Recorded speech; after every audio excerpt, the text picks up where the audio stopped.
Nikhat had been wanting to visit Zanskar, and it was definitely on my bucket list too.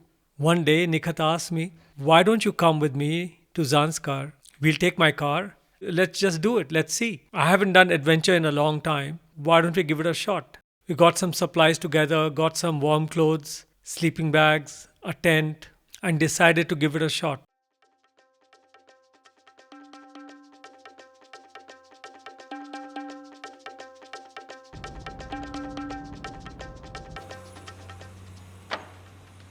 On our mandatory Momo stop.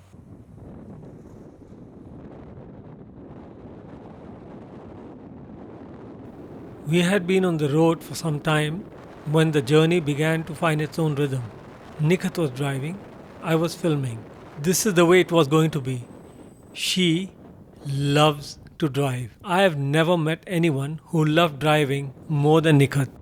She should have been an army convoy driver. She could just drive the whole time. There was no plan to a conversation.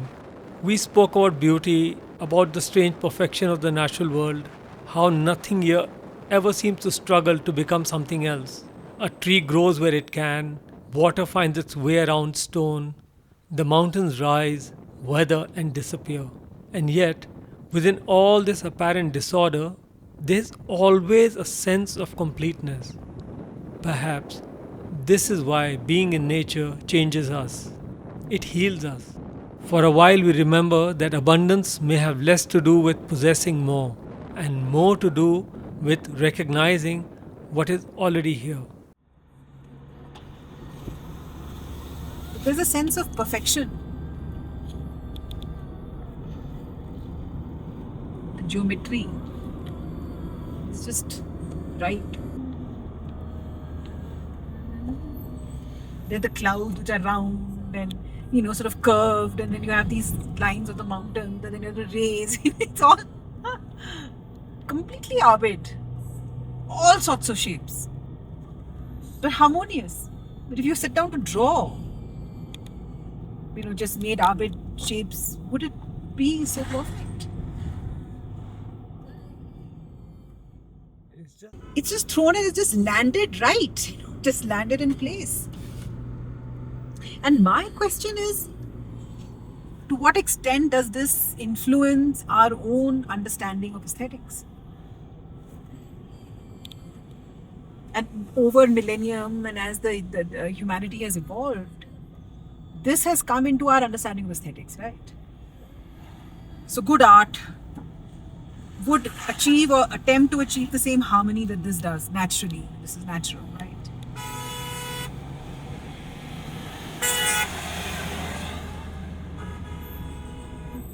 That is disharmony.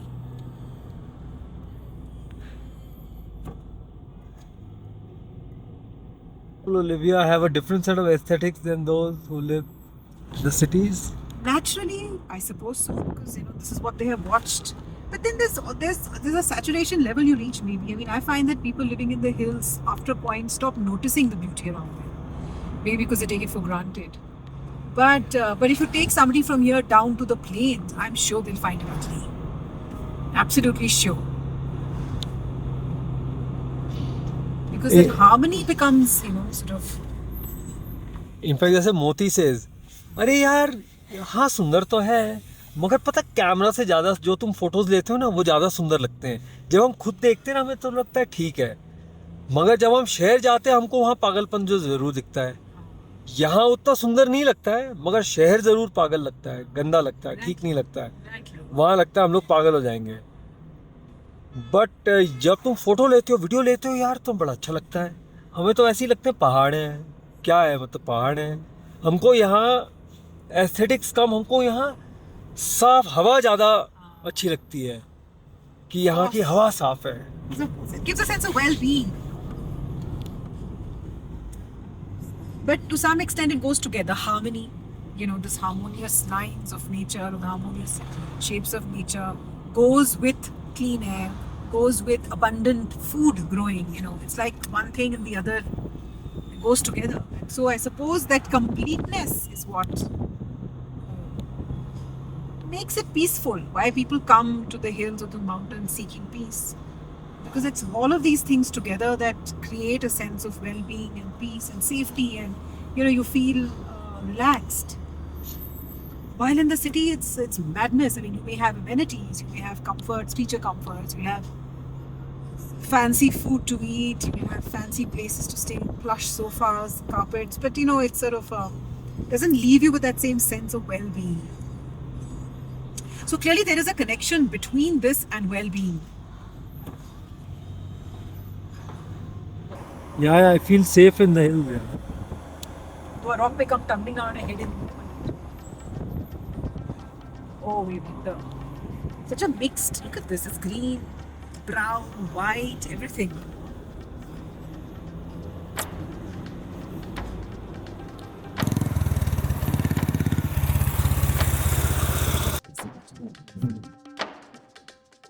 Lovely story about...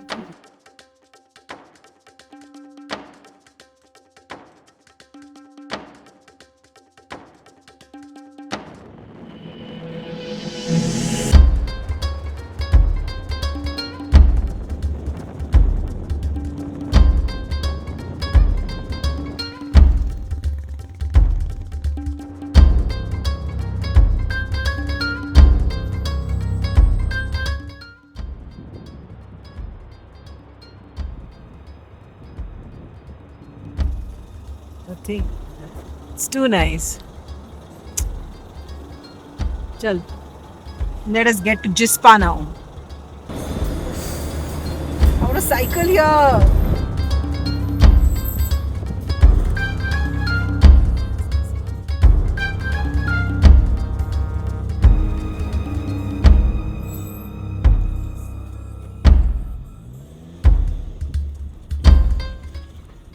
By the time we reached Jispa, the journey was about to change.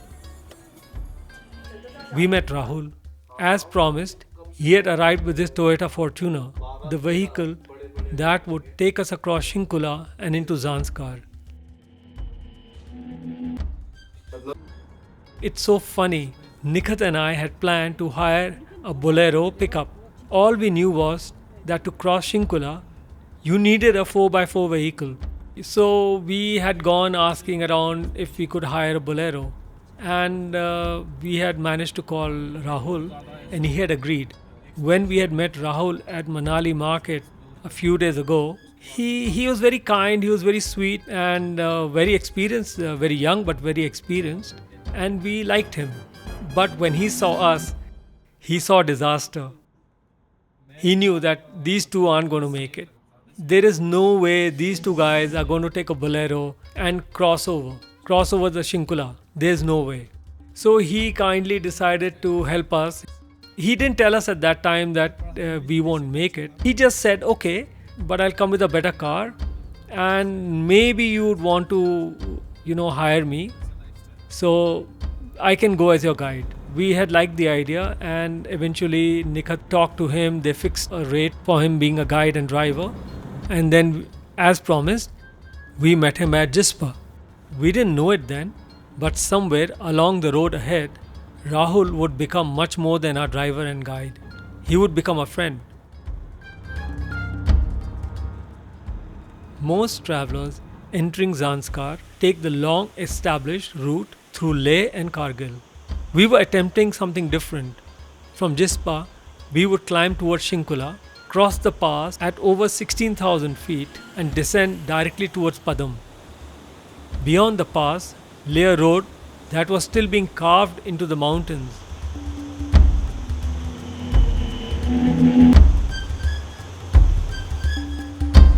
The landscape changed quickly. The forest disappeared, the valleys opened, the last trees fell behind us, and then we were entering a world shaped almost entirely by rock, wind, and altitude.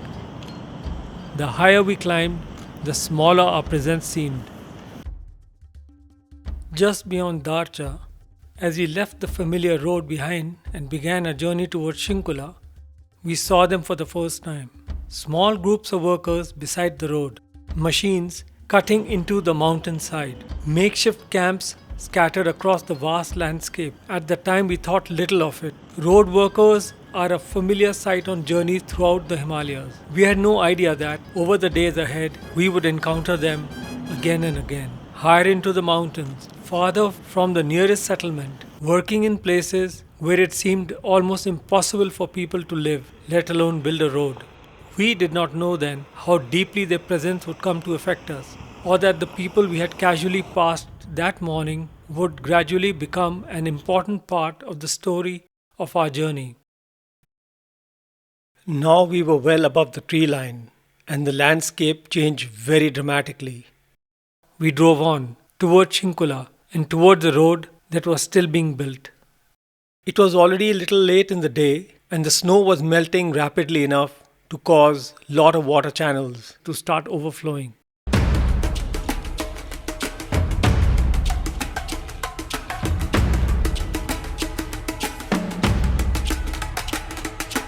I-10.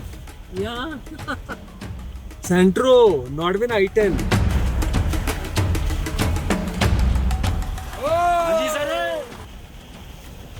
The Upper Himalayas are a weak mountain chain consisting of mostly mud and shale. And here it was so evident.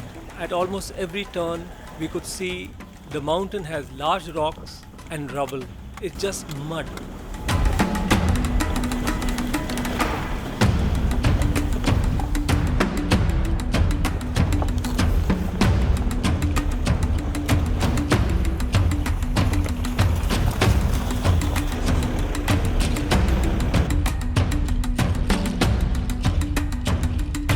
Yeah, this same speed. Don't go faster.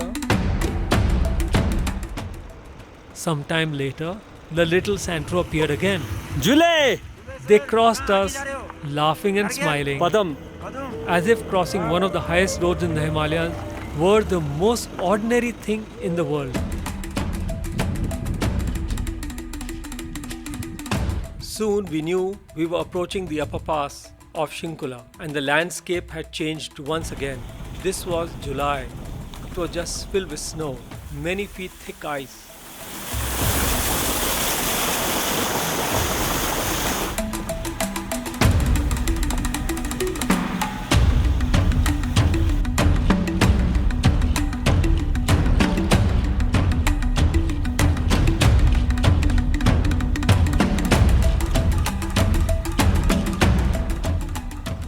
Just as we rolled up the pass, a few moments later, we found the Santro chugging up, and out of it emerged many Tibetan pilgrims. कहाँ से आए हैं?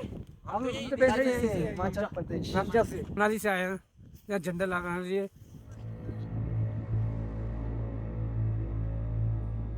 आज हम पूजा करने आए हैं शिंकुला पास पे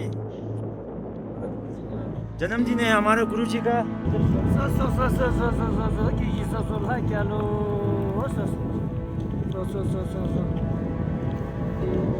कहाँ चलाऊं इधर ही चलाऊं They had traveled to Shinkula to offer prayers for the birthday of His Holiness the Dalai Lama. तो यहाँ पे क्यों आए शिंकुला? पवित्र जगह है ना जी जितना हाइट पे ये जो हम लोग को लगा For us, placing prayer flags at a high altitude is considered much more auspicious. Bell लगा दे यहाँ से अभी इधर से ये हमारा बुद्धिस्ट का कल्चर है जी Putting some ghee on the temple is part of a Tibetan culture. अच्छा माना जाता है इसलिए हम घी लगाते हैं और इसलिए आज हम आया रमजान से We have come from Namja to place flags for our Guruji's birthday. Birthday मनाने आया हूँ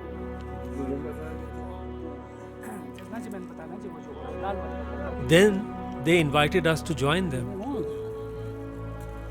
कौन ताकत लामा दीजिए मिकनते A bit of horsing around with an old Tibetan monk's hat. ये किसी जमाने गुरु जी का कैप है जी उन्होंने यहीं छोड़ के चले गया और हमको हम ले जाएंगे तो हम उठा के हम पहनेंगे ये फिर देखो ये हमारा लामा जी को पहना देता Their gifts were cola, biscuits, and mango drink.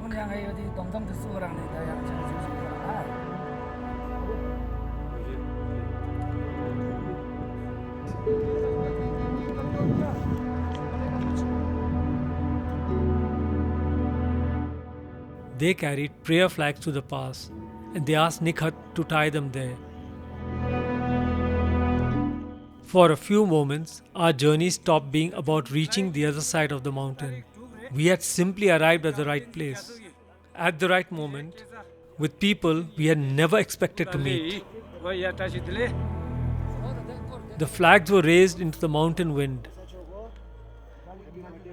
A small puja began.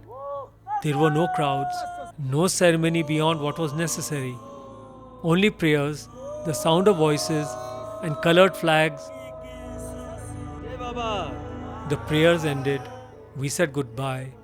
They stood beside the road and waved us as we drove by.